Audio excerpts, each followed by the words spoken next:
Bien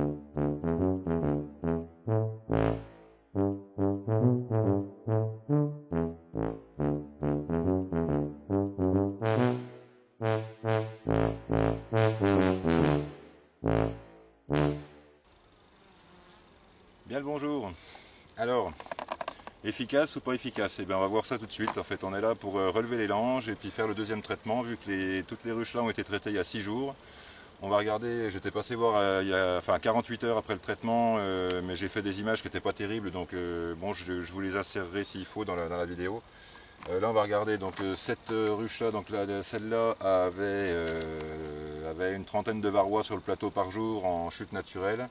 Et donc elle a eu le traitement depuis 6 jours, et celle-là n'avait pas beaucoup de varrois. Par contre, celle-là, c'est la 11.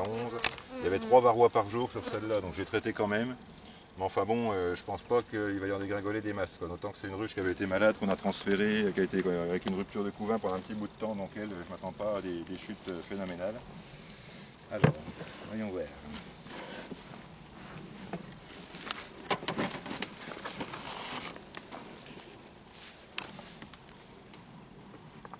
Ouais, bah les fourmis. Ouais, bah oui, il faut pas laisser si longtemps. Alors l'autre jour quand je suis venu voir, bah ouais, du coup je mettrai les images de 48 heures après, parce que là du coup 6 jours après, il n'y a plus de varrois, les fourmis ont tout bouffé, quoi. Alors, je compte les varrois, je vais compter 1, 2, 3, 4, 5, 6, 7, 8, 9, 10, 11. Ouais. Ouais. Ouais, il y en a une quinzaine, quoi. Allez, entre 15 et 20. Ah voilà, ah voilà, ah voilà. Là. Et ben là par contre ça n'a pas bougé beaucoup depuis l'autre jour, donc je pense que ça tombe vraiment dans les 48 heures et qu'après il n'y a plus grand chose qui descend. Là voilà, celle-là, il y avait une trentaine de varrois par jour. Alors là, je ne sais pas si vous voyez un peu le travail là. Donc ils sont tous morts. Là, quand on met juste le linge graissé, on les voit encore bouger. Là, il n'y a plus personne qui bouge. Et les fourmis, on dû en emmener pas mal. Vous voyez, les fourmis qui viennent, qui s'amusent à enlever les trucs. Là, si je compte juste sur un petit carré comme là, où il n'y en a pas beaucoup, il y en a déjà 3, 4, 5, 6, 7, 8, 9, 10, 11, 12, 13, 14, 15, 16. Ouais, il y en a déjà une vingtaine. Alors, dans un petit carré comme ça, il y en a 20. Là. Il y a 40, là il y en a 2 fois plus. Il y a plus de 600 varrois sur le plateau. Là. Donc bah alors le varomède efficace, pas efficace, en tout cas là visiblement, et j'ai pas forcé la dose, hein, j'ai vraiment mis la dose minimum, j'ai mis pas plus de 2, enfin entre 2 et 2 millilitres 5 par ruelle.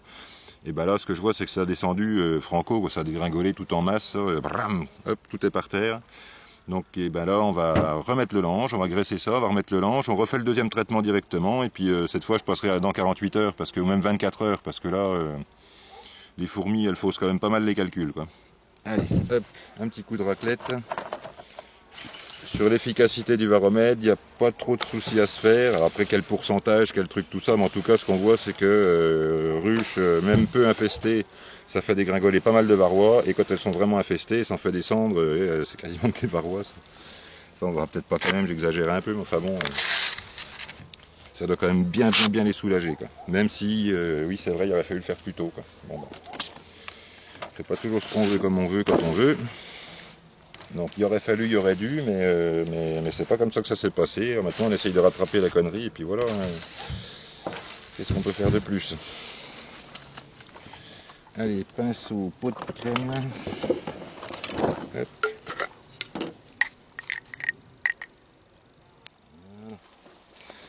Allez, celui-là, je le graisse aussi.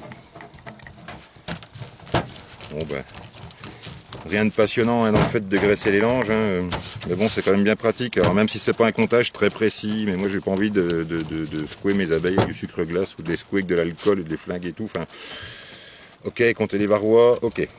Mais s'il faut, pour éviter que les varrois tuent les abeilles, s'il faut déglinguer les abeilles pour compter les varrois, moi je suis plus d'accord. Enfin bon, ceci n'engage que moi, etc., etc., etc. C'est mon avis, c'est mon intuition, c'est bon, voilà, tout ça. Voilà. Allez. On va aller doucement. Bon, elles ont le nourrisseur, mais il n'y a rien dedans non plus. De toute façon, elles sont craquées de miel. Je le mets en fait plus pour faire une ventile. Voilà. Donc celle-là, bon, on voit qu'elle est quand même bien pleine. Si vous vous rappelez les gens, ça c'était la ruche 11. qui avait une suspicion de lock, qu'on avait changé de caisse, qui m'avait fait la farce de ressémer directement derrière. Elle m'a déjà refait un petit pont de cire. Ah bah, j'ai même pas mis les gants du coup. Oh, pas bien, faites pas ça. Ah ouais, j'avais les gants en plastique et tout, je les ai pas mis. Bon, après, je m'en mets pas sur les doigts, hein, donc... Puis après, oui, alors c'est à base d'acide, mais c'est quand même un sirop, hein, c'est pas non plus... c'est pas de l'acide pur, hein, ça va. Bon, faut pas se frotter les yeux avec, évidemment. Hein. Voilà, bon, celle-là, c'est tout bon. Voilà, traitement terminé pour celle-là. Donc celle-là, ça sera son deuxième traitement et dernier. Normalement, il n'y en aura pas d'autres. Bon, il n'y a pas de personne sous le truc. Allez, hop, voilà. Allez, hop, celle-là, c'est tout bon. Après, celle-là. Donc celle-là, c'est la numéro 4. 1, 2, 3, 4. Ah ben, on ne sait pas combien il en tombait, puisqu'elle n'a pas de plancher grillagé. Mais visiblement, il y avait des varrois, puisque elle, j'avais trouvé des ailes, des abeilles avec des ailes déformées. Donc, ailes déformées, cherchez pas, c'est varrois. Hein. Ça n'arrive pas comme ça tout seul. Une ruche qui n'a pas de varrois, en général, alors, sauf cas exceptionnel peut-être, en général, il n'y a pas d'ailes déformées dans une ruche qui n'a pas de varrois. Après, comment on fait pour trouver une ruche sans varrois, par contre, ça, j'aimerais bien savoir. Allez.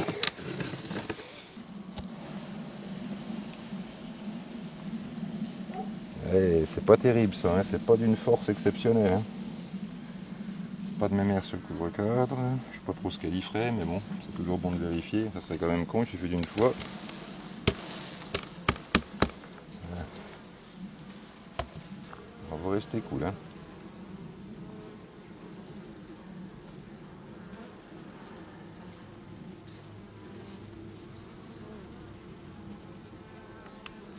Je mets 25 gouttes par ruelle à peu près.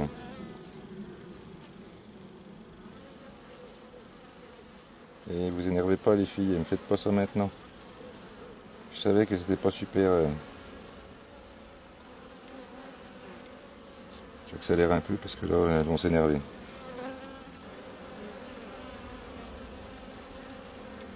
Quelques-unes, voilà. Oula, oulala, oulala. Oui, ben oui. Ben oui. Alors c'est pas le varomètre qui les fait réagir, hein, c'est juste que celles-là, elles réagissent. Point. Alors bon, allez c'est bon, je peux vous fermer, il n'y a plus personne sous le bidule.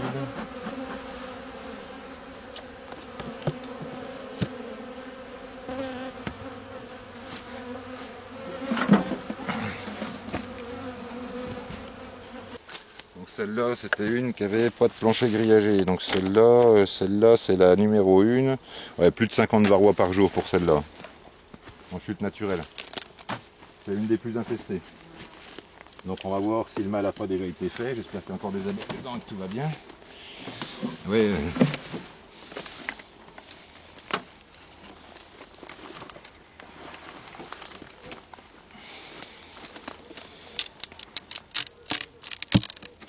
Voilà, elles sont déjà bientôt recollées à la propolis par contre. Hein. Ouais, elles ont l'air d'être encore fortes. Hein. Et celle-là, je sais plus depuis combien de temps elles sont là-dedans. C'est une ruche qui a déjà au moins 4 ans, c'est facile, 4-5 ans. Je fais gaffe quand je tire comme ça, là t'es bien avec des faux. Ah non, elle est belle. Hein. Voilà une colonie à 50 varrois par jour. Et là, voilà, là, toutes les ruelles sont occupées, il y a du monde, donc elle est sur 10, je crois. Ah non, elle est sur 12, elle est vache. Elle est sur 12 cadres.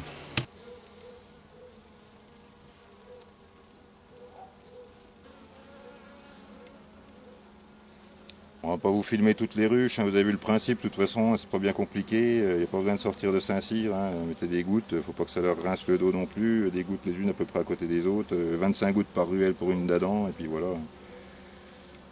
Enfin, c'est ce que je mets moi, pareil.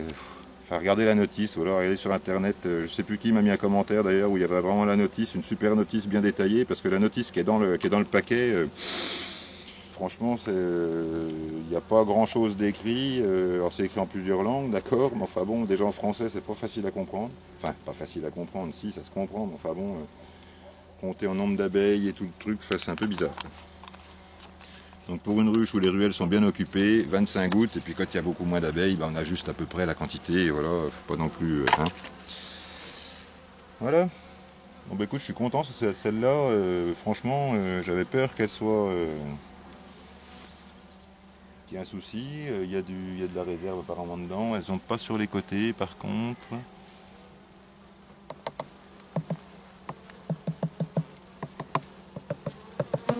Ouais, ça va.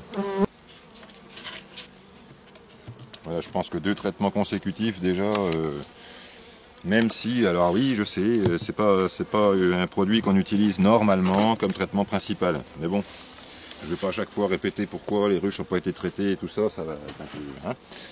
Donc voilà, le truc c'est que là, oui, les ruches n'ont pas été traitées depuis un certain temps. Elles sont pleines de varroa, mais pas plus que les voisins en fait, hein. Il y a des voisins qui traitent régulièrement et qui ont des chutes de plus de 50 varroa aussi sur leurs ruches. Et là, pour le coup, les apiculteurs qui regardent la vidéo là, pourront me le dire. Dites-moi, vous qui traitez à la mitraze et tout, combien vous trouvez des varroa combien vous trouvez de varroa en comptage naturel avant de traiter, évidemment. Après le traitement, c'est normal que vous en trouviez plus. En comptage à la fin de l'été, là, vous en trouvez combien, même si vous avez traité au printemps et l'automne précédent. C'est ça aussi qui serait intéressant de voir. Hein. Bon ben voilà, celle-là c'est terminus. Alors là j'hésite parce que je finirais bien ce rucher là. Le problème c'est que quand on va faire celle-là, là à la limite on mettra peut-être le trépied. Je resterai là tout seul, puis toi tu te sauveras en face.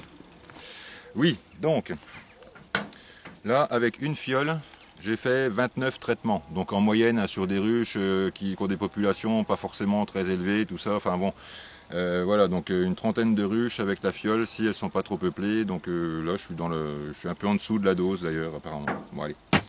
Allez, c'est tout bon. Au suivant. Au suivant.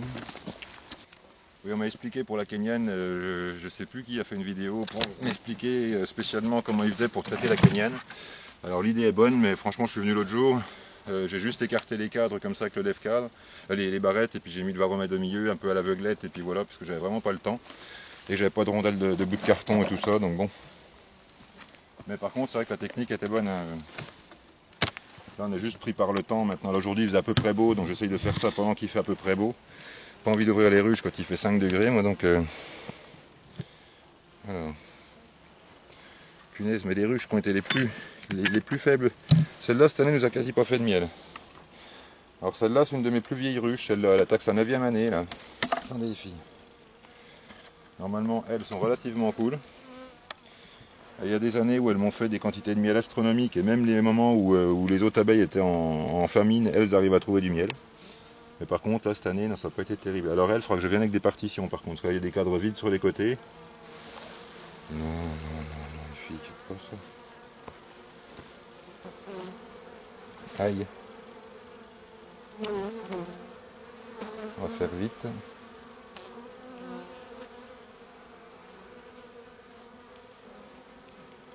Bon alors oui, j'ai pas mis de gants, hein, je suis désolé, voilà.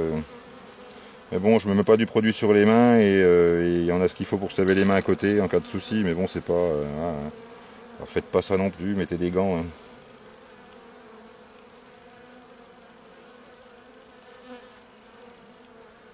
Donc alors celle-là est vraiment forte. C'est vraiment... il y a un moment, elle était en famine totale, il a même fallu que je lui donne du candy pendant l'été, quoi. Oh, là-bas, je crois que c'est beaucoup d'abeilles, hein. C'est pas trop la peine d'en mettre là. Ouais, c'est bon. Faites pas ça, Vindiou. Oh. Je veux bien éviter de vous enfumer, mais il faudrait éviter de me défoncer la tronche, quoi, quelque part. Hein, échange de bons procédés. Yes. Le contre-cadre.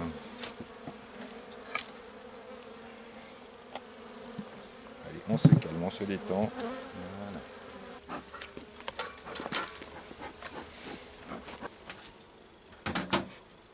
Alors, la Kenyane, ouais, je vais pas faire la méthode qu'on m'a montré parce qu'on n'a pas le temps et on n'a pas ce qu'il faut, donc on va juste traiter comme j'ai fait l'autre jour, c'est-à-dire qu'on va écarter légèrement tout ça et puis voilà. Hein. Donc là je vais pousser légèrement la partition. Là, je regarde s'il y a des abeilles en dessous. Voilà. Je vais laisser à peu près l'espace pour à peine une abeille. Voilà. Alors j'y vais un peu à l'aveuglette par contre. Hein. Là je pense pas qu'il y en ait beaucoup là, elles sont plutôt au milieu.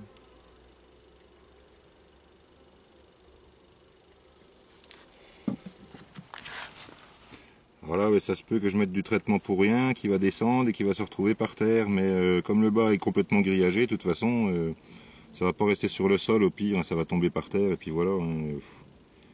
Donc là, pour gagner du temps, je fais comme ça. Alors ouais, c'est pas l'idéal, enfin bon. En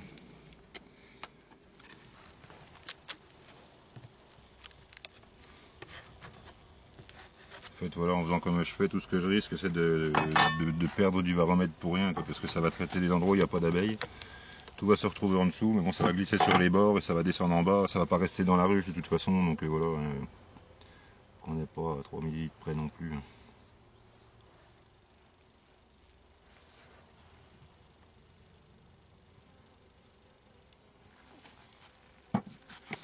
Allez, on va repousser tout ça.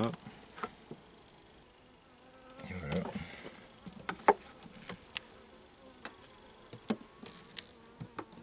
Voilà.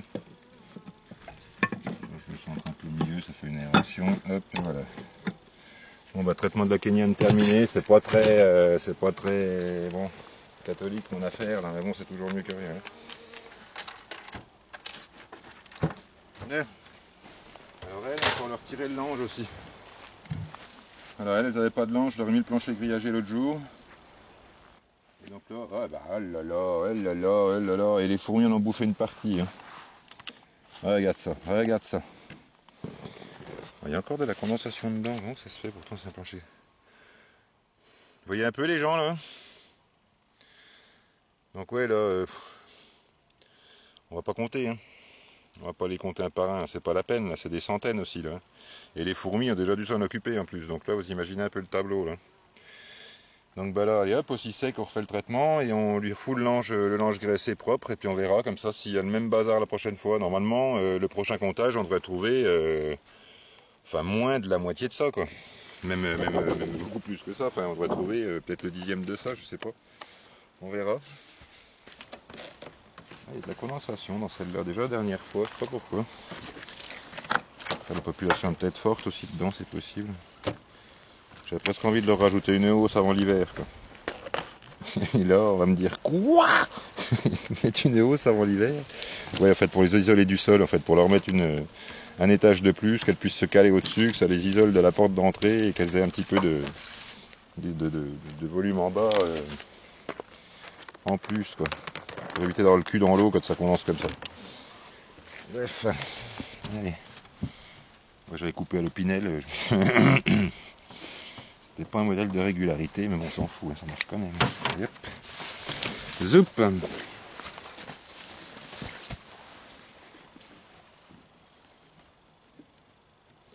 Allez.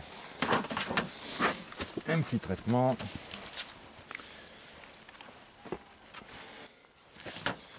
Ah oui, j'ai vu dans un commentaire qu'il y a quelqu'un qui utilise le baromètre comme traitement principal et qui fait 20 traitements, enfin 20 passages dans l'année avec le baromètre. 20 passages, ça veut dire quasiment, ouais, ça fait deux passages par mois, ça s'en enlève les mois d'hiver.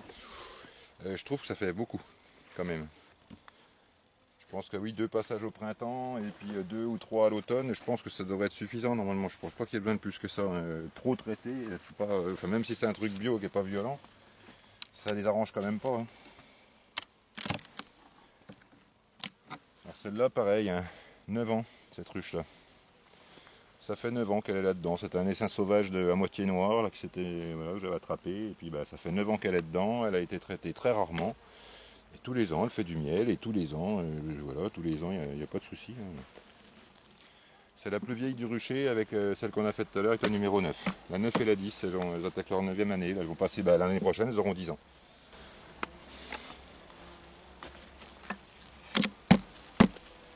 Il faut pas vous accrocher comme ça, les filles.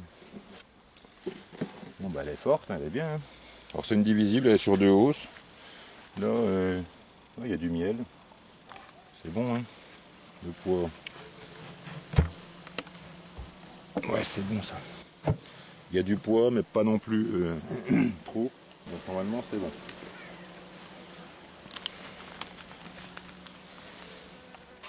Alors, je sais qu'il y en a certains qui tireraient tous les cadres pour vérifier, pour machin. Moi, le but, moi, c'est de les embêter le moins possible. Donc, ne pas tirer les cadres, c'est leur rendre service quelque part. Voilà, c'est une divisible, mais pareil, normalement les cadres du dessous sont alignés avec ceux-là, donc ça devrait tomber d'un truc à l'autre. Hein, puis si c'est un peu moins efficace à cause du fait que ce soit une divisible, et ben tant pis, c'est toujours mieux que de rien faire. Hein.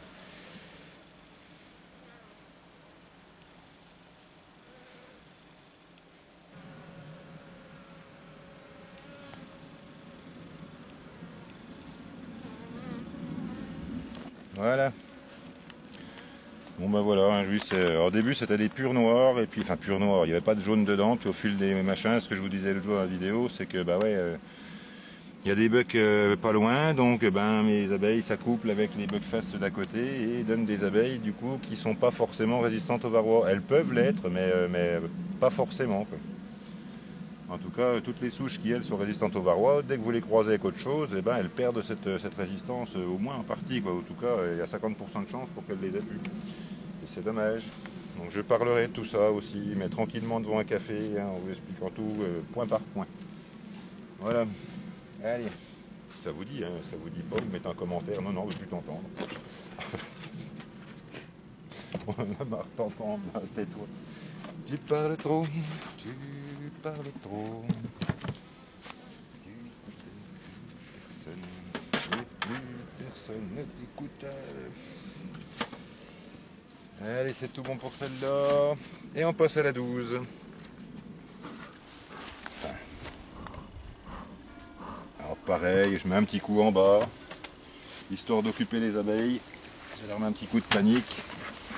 Je répète plusieurs fois les mêmes choses, c'est pour pas qu'on me dise après, oui, pourquoi t'en fumes, pourquoi t'en fumes pour rien. Les trois quarts du temps, j'en fume pas. Là, j'en fume un petit peu, c'est juste pour qu'elles se tiennent tranquilles pendant que je lève le couvre-cadre et tout, et qu'elles soient occupées à manger le miel. Après, je leur mets deux petits coups de fumée. Hein. Je leur file pas un cancer du poumon, ça va. Alors, doucement les filles, parce qu'alors elles... Ah oui, c'est aussi ça l'inconvénient quand on a des abeilles, entre guillemets, tout venant, quoi. C'est qu'il y en a des douces, il y en a. Mais c'est pas le cas de toutes. Et celles-là, c'est pas forcément les plus douces. Oh là, oui, d'accord, ok.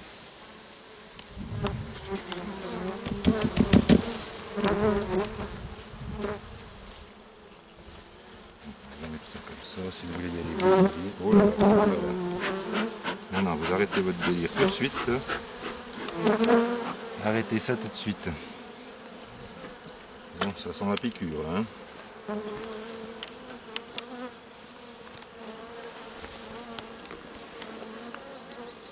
Je vais faire vite, hein, parce que là, elles sont pas hyper contentes qu'on les ouvre.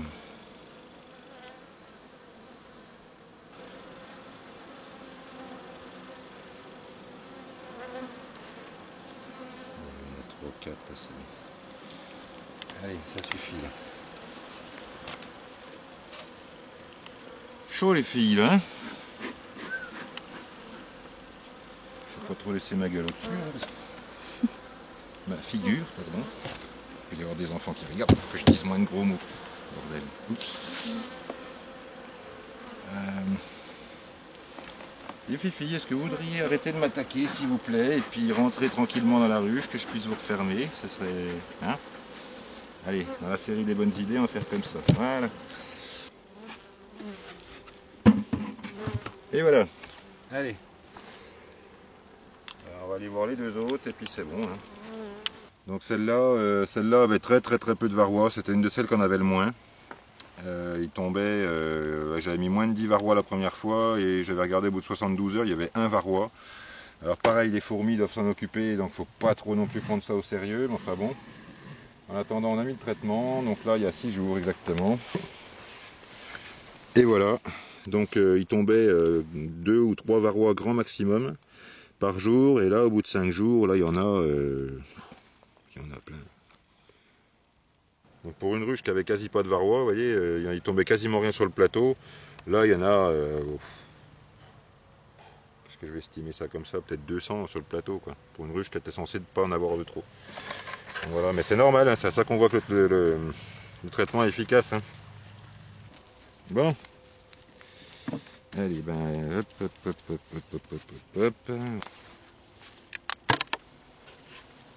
Donc ça, je répète, c'est la première ruche de la Jens divisible qu'on a peuplée cette année avec le premier essaim de l'année. Donc ouais, celle-là, vraiment, je pensais qu'il n'y avait vraiment pas beaucoup de varroa. Et là, en 6 jours après le traitement, il y en dégringole quand même pas mal, hein. Donc bon, sûr que si j'avais fait ça au début août, mais ça aurait été autre chose. Les populations seraient plus costauds. Enfin, celle-là, ça va. Mais sur les autres, il y aurait des populations un peu plus costauds. Il y aurait bon, un peu plus d'abeilles, plus de réserves dans certaines. Bon. Le deuxième traitement, je pense qu'on va se rendre compte au deuxième traitement que le premier était vachement efficace. C'est là qu'on va voir en fait. Parce que là, avec le traitement, normalement, ça doit dégringoler. Mais encore massivement s'il en reste. Là, si ça dégringole qu'un tout petit peu, c'est qu'il n'en restait pas beaucoup. Donc voilà, là on saura que le premier traitement était super efficace. Donc c'est le deuxième traitement en fait qui va confirmer l'effet du premier, si on veut. Allez, on referme ça, je vous fais une petite conclusion vite fait, bien fait, et puis on s'en va, hein. Bon, alors la conclusion, on s'en va. Alors la conclusion de tout ça, on est obligé de la faire pendant la balade des chiens parce qu'on n'a plus de batterie sur la caméra. Donc voilà, donc traitement au varomède, on a donc, pour résumer tout ça, essayer de résumer tout ça, on a appliqué le premier traitement au varomède sur des ruches qui n'ont pas été traitées depuis un certain temps et qui étaient vraiment bourrées de varroa. Les premiers résultats de comptage, visiblement, tout de suite après le traitement, ça tombe massivement, il n'y a vraiment pas de problème. Maintenant, on a cet après-midi donc refait tous les traitements. On a en fait toutes les ruches qui ont des langes graissées avec des plateaux grillagés. On a remis des langes propres et graissées tout frais pour recompter les varrois et on a fait le traitement. Donc là, normalement, on va voir, après le premier traitement, c'est tombé massivement sur le plateau. Normalement, si la plupart des varrois sont tombés sur le plateau, si on refait un traitement, ça va faire retomber des varrois, mais normalement beaucoup moins. Et on pourra vérifier comme ça l'efficacité du premier traitement en étant vraiment sûr que là, voilà, on pourra dire c'est efficace ou pas. En tout cas, pour l'instant, il y a beaucoup de dégringolades de varrois, donc déjà rien que ça, c'est déjà un point positif. Donc je vous tiens au courant pour la suite, on refera des comptages d'ici un jour ou deux pour voir l'efficacité et tout ça, et je vous tiens au courant pour la suite, comme d'habitude. Allez, à bientôt pour la prochaine.